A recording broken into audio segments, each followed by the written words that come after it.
Michel Drucker, l'une des icônes immortelles de la télévision française, est né le 12 septembre 1942 à Vire, dans le Calvados, et a vécu une vie mouvementée, faite de hauts et de bas. La plus grande tristesse de sa vie, comme il l'a lui-même confié lors d'une rare interview en 2023, fut son enfance hantée par la pression scolaire et le sentiment d'échec aux yeux de sa famille. Fils cadet d'une famille d'immigrés juifs, avec son père, le docteur Abraham Drucker, et sa mère, l'infirmière Lola Schaffler, Michel a grandi dans un environnement exigeant l'excellence scolaire. Ses deux frères aînés, Jean et Jacques, ont tous deux été d'excellents élèves, diplômés d'écoles prestigieuses, et ont connu un grand succès dans les domaines de la télévision et de la médecine. Cependant, Michel a connu des difficultés scolaires, jugé inapte à toute activité intellectuelle par ses parents après une évaluation psychologique alors qu'il était enfant. Le sentiment d'être comparé à ses frères et considéré comme un raté a laissé une profonde cicatrice dans son cœur, lui faisant ressentir le besoin de faire ses preuves pour être accepté. Il a raconté un jour qu'il y avait des nuits où il pleurait seul, pensant qu'il ne sortirait jamais de l'ombre de sa famille et ne deviendrait jamais quelqu'un de précieux aux yeux de ses parents. Cette tristesse s'est encore aggravée lorsqu'il a été confronté au souvenir de la Seconde Guerre mondiale, bien qu'il soit né peu après la guerre. Son père, Abraham, avait été arrêté et emprisonné dans un camp de concentration à Compiègne en raison de ses origines juives, et sa mère, enceinte de lui, a failli être arrêtée par la Gestapo sans l'intervention d'une connaissance. Ces histoires, racontées par sa mère, ont fait ressentir à Michel une douleur familiale collective, comme s'il portait en lui une part de la souffrance de ses parents. Lors d'une intervention sur France 2 en 2020, il a confié que ses souvenirs, ainsi que la pression de réussir à rendre ses parents fiers, avaient été une force motrice, mais aussi un fardeau tout au long de sa vie. De plus, son état de santé ces dernières années, notamment 2 opérations cardiaques en 2020 et 2023, avait aggravé sa tristesse. Il a un jour avoué que la peur de la mort et le sentiment de ne pas avoir la force de poursuivre son travail, qu'il aimait tant, avaient été un choc profond, le forçant à affronter la fragilité de la vie. Les moments où il restait au lit, sans savoir s'il pourrait retrouver le public, étaient des moments où il se sentait véritablement seul et impuissant. La carrière de Michel Drucker s'étend sur plus de 6 décennies, du jeune reporter sportif à l'icône de la télévision française, avec ses succès retentissants et ses échecs éclairants. Il a débuté sa carrière en 1965 à l'ORTF comme reporter et commentateur sportif, couvrant les grands matchs de football. Son talent a été rapidement reconnu, notamment pour son style de commentaire vivant et sa connaissance approfondie du sport.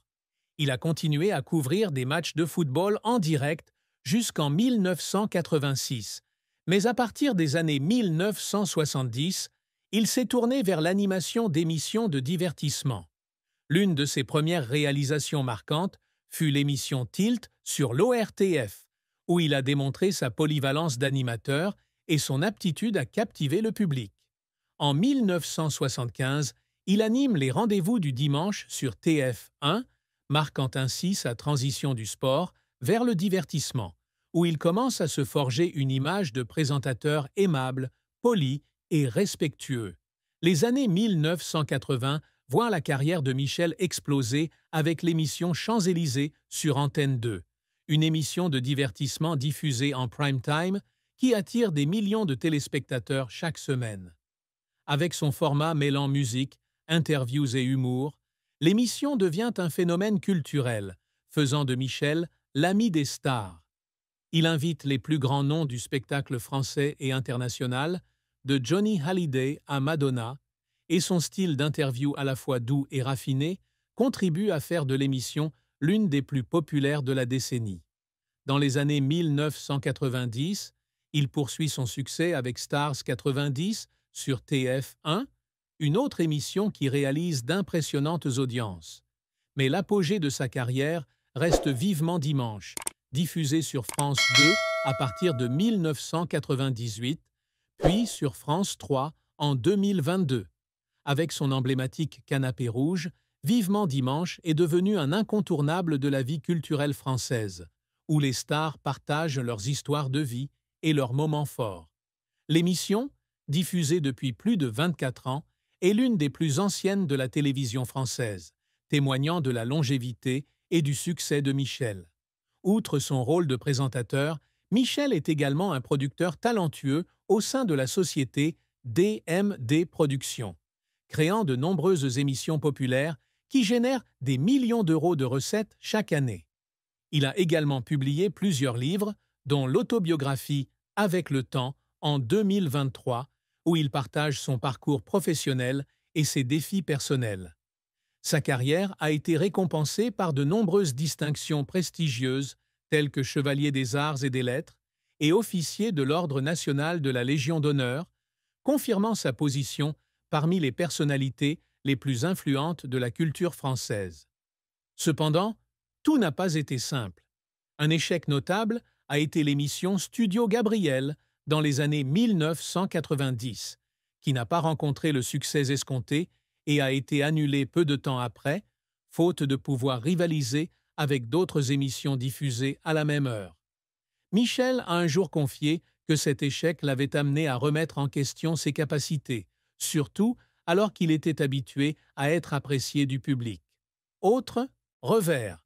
Certains critiques ont critiqué son style d'interview trop doux et manquant de vivacité, surtout ces dernières années, où le jeune public est en quête de contenu plus frais. Dans un article paru en 2024, certains journaux ont commenté que Vivement Dimanche était devenu dépassé pour la nouvelle génération, ce qui a blessé Michel. Il a admis que ces critiques lui causaient des insomnies, car il avait toujours souhaité que son émission soit un espace de sécurité pour les invités et les téléspectateurs. Les moments qui faisaient pleurer Michel ne provenaient pas seulement d'échecs, mais aussi de ses efforts constants pour maintenir sa carrière. Il a confié avoir été épuisé par des enregistrements incessants, notamment après son opération cardiaque en 2020, lorsqu'il a dû retourner à Vivement Dimanche quelques mois seulement après sa sortie de l'hôpital. Dans une interview en 2023, il a raconté avoir dû interrompre une séance d'enregistrement, submergé par l'émotion en évoquant ses problèmes de santé, et avoir pleuré sur le plateau à l'idée de ne plus jamais avoir l'occasion de se retrouver devant le public. Michel Drucker a toujours réussi non seulement à devenir un présentateur à succès, mais aussi à créer un héritage culturel durable. Il a toujours cherché à faire de ses émissions des espaces où le public peut trouver joie, connexion et inspiration.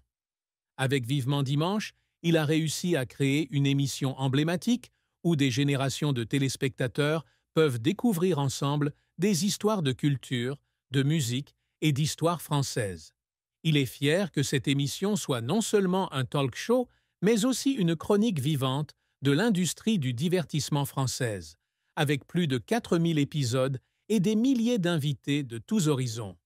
La pérennité de l'émission depuis plus de 2 décennies témoigne de sa persévérance et de sa passion, malgré les défis sanitaires et l'évolution des goûts du public. Michel ambitionne également d'être un présentateur toujours pertinent dans son époque, même s'il aura 83 ans en 2025. Il apprend et innove constamment, comme en transférant Vivement Dimanche sur France 3 en 2022 pour toucher de nouveaux publics, ou en collaborant avec de jeunes artistes pour apporter un souffle de modernité à l'émission. Il a déclaré vouloir que le public se souvienne de lui comme d'une personne qui apporte toujours une touche de familiarité, comme un compagnon à l'écran. Par ailleurs, Michel ambitionne de laisser son empreinte grâce à des actions caritatives. Il participe activement à des événements comme le Téléthon, où il utilise sa notoriété pour lancer des appels aux dons en faveur de la recherche médicale. Il est également mécène de nombreuses organisations venant en aide aux enfants et aux malades, désireux de remercier la société qui l'a soutenu tout au long de sa carrière. Il ambitionne également d'écrire davantage de livres pour partager ses expériences et ses histoires, dans l'espoir d'inspirer la jeune génération par sa persévérance et son amour pour sa profession. Il a dit un jour que s'il pouvait laisser un livre qui pourrait être lu par de nombreuses générations, ce serait le plus beau cadeau qu'il puisse offrir au public. Michel Drucker, bien qu'il fût une icône de la télévision au sourire radieux à l'écran, a toujours gardé sa vie amoureuse privée, ne partageant des détails que dans de rares moments. Il a épousé Dany Saval, une célèbre actrice des années 1960, en 1973, et leur mariage a duré plus de 5 décennies, devenant l'une des histoires d'amour les plus marquantes du divertissement français. Il a confié dans une interview accordée à France 2 en 2020 que Dany était la compagne la plus importante de sa vie, toujours à ses côtés dans les hauts et les bas de sa carrière et ses problèmes de santé. Ils se sont rencontrés en 1972, alors que Michel était au sommet de sa carrière avec l'émission Les Rendez-vous du dimanche, et Dany, par son charme et son intelligence, a rapidement conquis son cœur. Il dit que ce qui l'a fait tomber amoureux de Dany, c'est sa compréhension de son emploi du temps chargé et la façon dont elle le mettait toujours en paix lorsqu'il rentrait à la maison après une longue journée de travail. Leur mariage, célébré en petit comité à Las Vegas, témoignait de l'intimité qu'ils chérissent tous deux, loin des projecteurs. Malgré leur mariage heureux, Michel n'a pas été exempt de chagrin. L'un des plus grands défis a été le temps passé séparément durant les premières années de leur mariage, lorsque Dany jouait encore la comédie et que Michel était occupé par des émissions de télévision. Il a admis avoir passé des mois à ne voir sa femme que quelques jours, ce qui le faisait culpabiliser de ne pas pouvoir passer plus de temps avec elle. Lors d'une apparition dans Vivement Dimanche, en 2018, il a raconté que Dany lui avait écrit une lettre manuscrite, exprimant son désir et son souhait de passer plus de temps avec sa famille, ce qui l'a ému aux larmes. Cette tristesse a été encore aggravée par leur décision de ne pas avoir d'enfants ensemble, un choix que Michel a reconnu plus tard comme un grand sacrifice.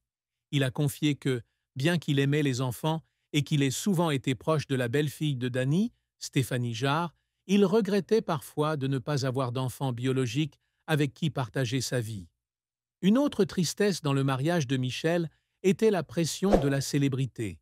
Dany, qui s'était retiré des feux de la rampe après son mariage, a souvent été confronté à une attention médiatique indésirable, notamment dans les années 1980, lorsque les Champs-Élysées ont fait de Michel une star nationale. Il a confié que Dany s'était parfois senti isolé, sa vie étant façonnée par la carrière de son mari. Michel se sentait coupable de ne pas pouvoir complètement protéger sa femme des regards du public, et il essayait de compenser en organisant des voyages privés pour eux deux, souvent en Provence, où ils possédaient une maison de vacances. Leur amour est resté fort, cependant, et Michel a toujours souligné que Dany était le feu qui réchauffait sa vie, surtout dans les moments difficiles comme lorsqu'il a dû subir 2 opérations cardiaques. Son soutien indéfectible, qu'il s'agisse de l'avoir soigné à l'hôpital ou de l'avoir encouragé à reprendre le travail, lui est profondément reconnaissant. La famille de Michel Drucker, notamment son épouse Dany et sa belle-fille Stéphanie, ainsi que d'autres proches, ont joué un rôle essentiel pour l'aider à traverser l'une des plus grandes tristesses de sa vie. Lorsqu'il a dû faire face à de douloureux souvenirs d'enfance, où ses parents le comparaient à ses frères, Dany lui a rappelé que la valeur d'une personne ne se mesure pas à ses résultats scolaires, mais à sa gentillesse et à son dévouement. Dans un livre publié en 2023, Dany a raconté avoir vu Michel pleurer en silence en évoquant les moments où son père, Abraham, avait exprimé sa déception de ne pas avoir poursuivi de carrière universitaire. Elle a expliqué avoir tenté de lui faire comprendre qu'il avait dépassé ses attentes, devenant un animateur télé apprécié par des millions de personnes. Dany a souligné que la résilience de Michel, parfois dissimulée derrière son sourire à l'écran, était une chose dont elle était toujours fière. Stéphanie Jarre, la fille de Dany issue d'un précédent mariage, entretient également une relation privilégiée avec Michel. Elle le considère comme un second père et, lors d'une interview en 2021, elle a confié que Michel avait toujours été là pour l'écouter et la réconforter dans les moments difficiles. Lorsque Michel a été hospitalisé pour des problèmes cardiaques en 2020, Stéphanie était là pour lui, le réconfortant en lui racontant des anecdotes drôles de son enfance. Elle a confié que la plus grande tristesse de Michel n'était pas seulement la pression de son enfance, mais aussi la peur de ne plus pouvoir continuer à faire le travail qu'il aimait. Stéphanie a raconté avoir vu Michel pleurer un jour lorsqu'elle a pensé qu'il allait devoir abandonner vivement dimanche, et l'a encouragé en lui rappelant que le public l'attendait toujours.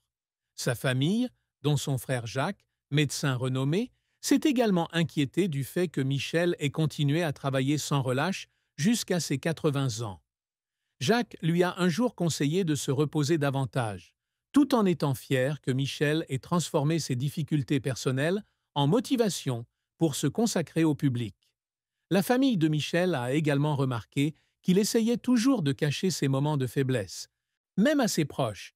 Danny a raconté que certains soirs, Michel rentrait chez lui après une longue journée de tournage, s'asseyait seul dans le salon et ruminait, mais qu'il partageait rarement ses inquiétudes.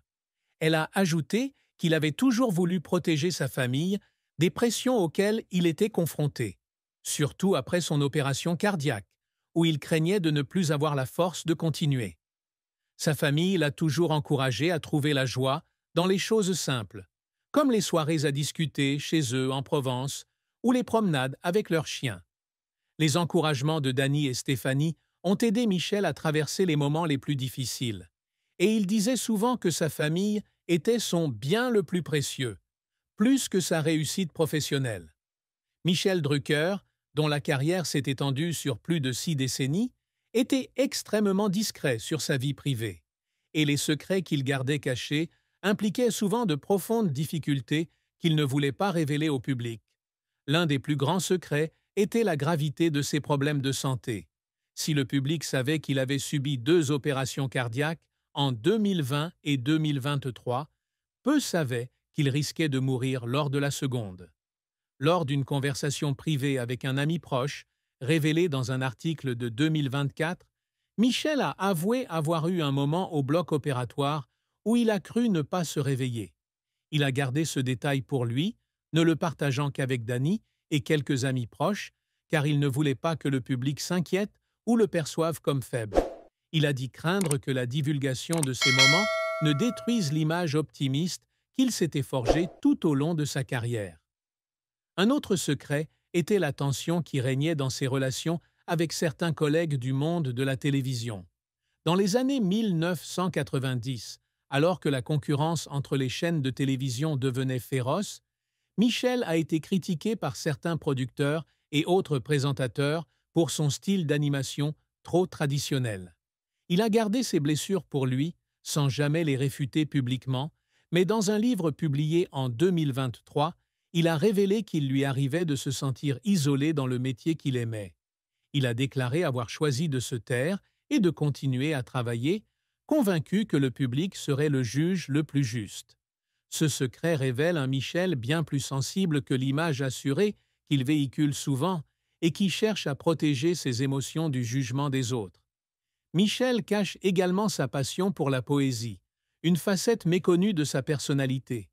Lors d'une intervention sur France Culture en 2022, il a révélé avoir écrit des centaines de poèmes tout au long de sa vie, sans jamais les avoir publiés.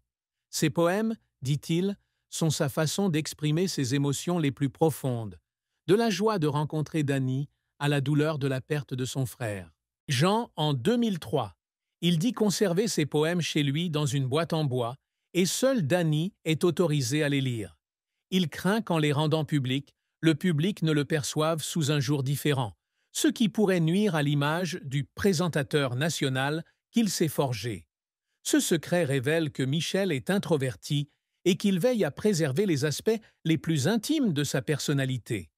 En 2025, à 83 ans, Michel Drucker s'est confié sur sa vie de couple, tout en conservant sa discrétion habituelle. Dans une interview accordée à France 2 en février 2025, il a déclaré que son mariage avec Danny était le plus beau cadeau que la vie lui ait offert.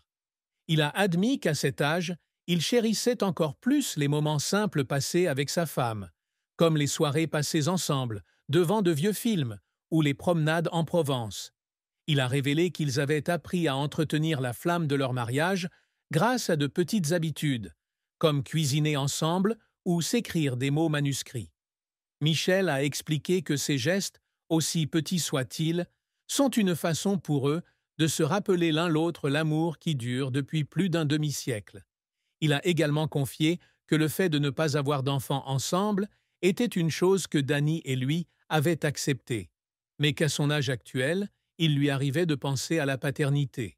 Il a déclaré que la belle-fille de Danny, Stéphanie, lui avait apporté la joie d'être père, mais il se demande encore à quel point leur vie serait différente s'ils avaient un enfant biologique. Dans une publication Instagram à l'occasion de leur 52e anniversaire de mariage en 2025, Michel a publié une photo de Danny et lui se tenant la main dans leur maison en Provence avec la légende « 52 ans, un voyage et pour toujours toi ». Il a souligné qu'à son âge, il ne se souciait plus de plaire à tout le monde, mais souhaitait simplement passer le temps qui lui restait à aimer et à être avec Danny.